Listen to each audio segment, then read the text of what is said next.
and it is expedient that you take me and you throw me into the sea, and God will be satisfied, because actually it's after my blood, not you. And because of me, you innocent people will die. It's better for you that you throw me into the sea.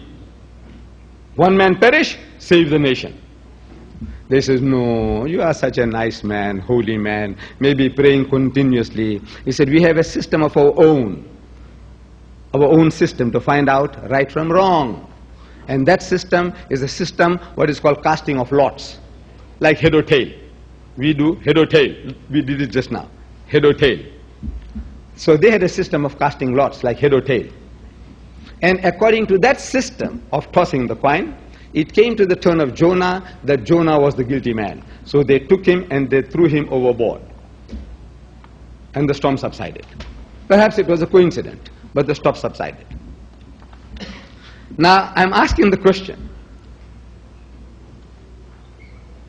that when they threw Jonah overboard, was he dead or was he alive?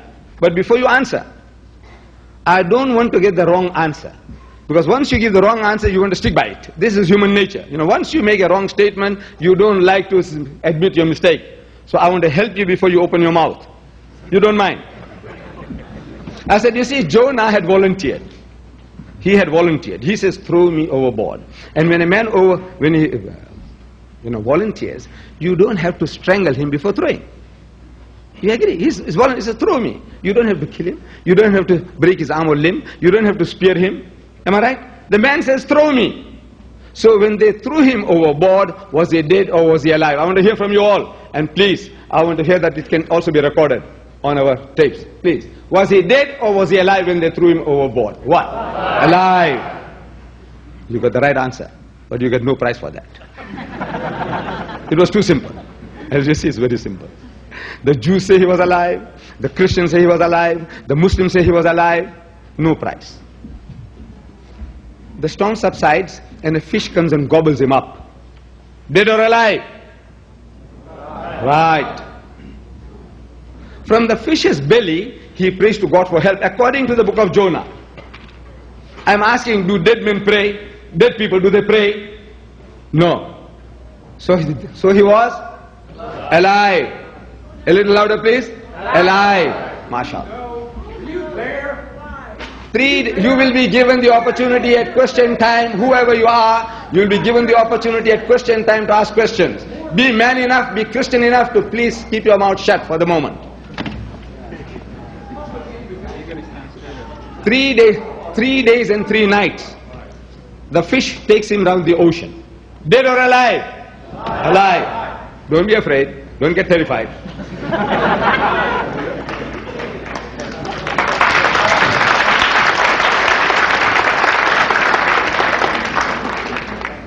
On the 3rd day, the fish vomits him on the seashore. Dead or alive? Alive.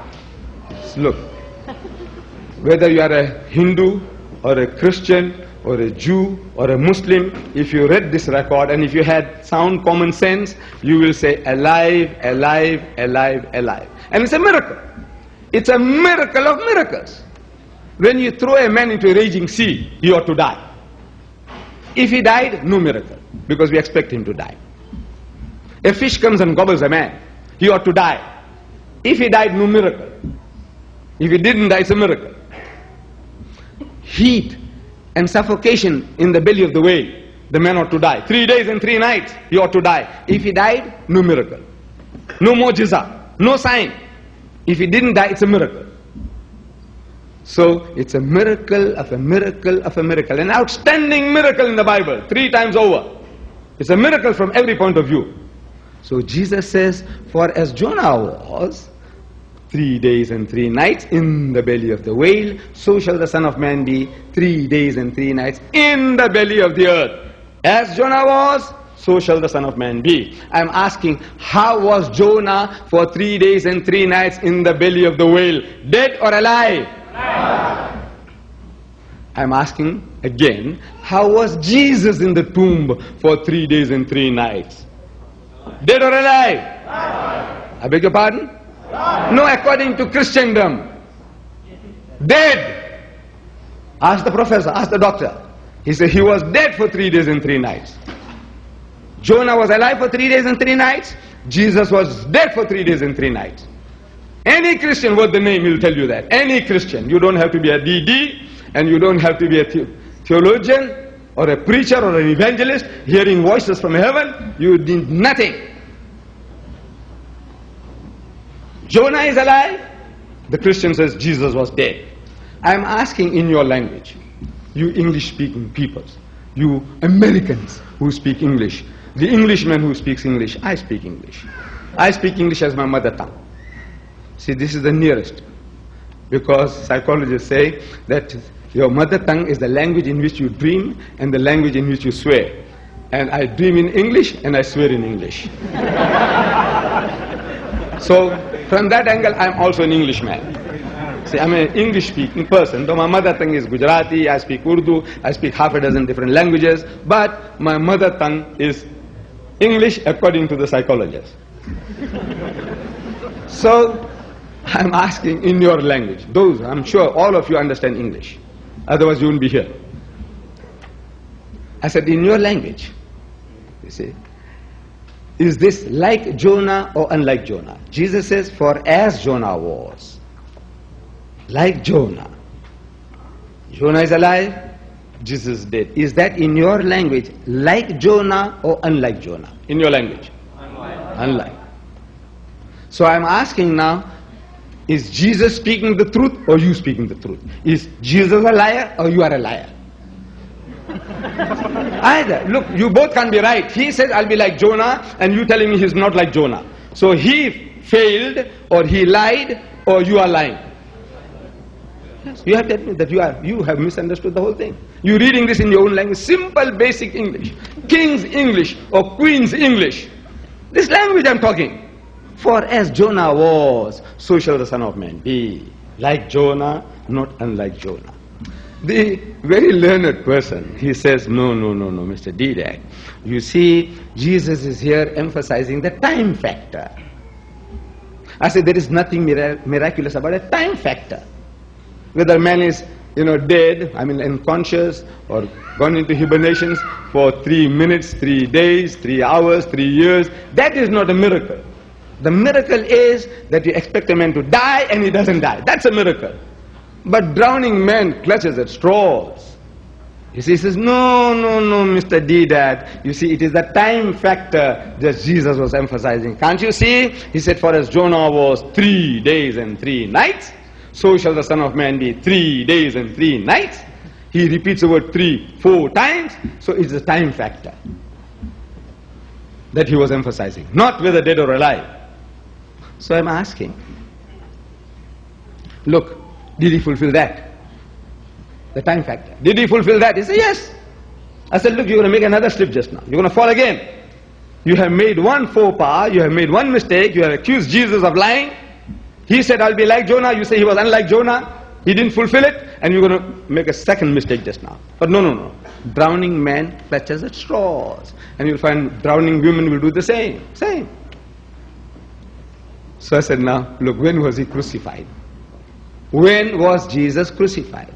And Christendom as a whole, they give you the answer, Good Friday. Have you heard of Good Friday? Do you have Good Friday in your country here? We have it in South Africa. They call it in Afrikaans, Goeie Vrydag. See, Good Friday. In South Africa, we celebrate Good Friday. Swaziland, Lesotho, Zambia, Zimbabwe, Britain, France, Germany, Italy, name them. Every Christian nation on earth commemorates Good Friday. What makes Good Friday good? They say Christ died for our sins. Is that what makes it good? I said, yes. So it was on a Good Friday. I said, yes. I said, okay. When was he crucified, morning or afternoon? When?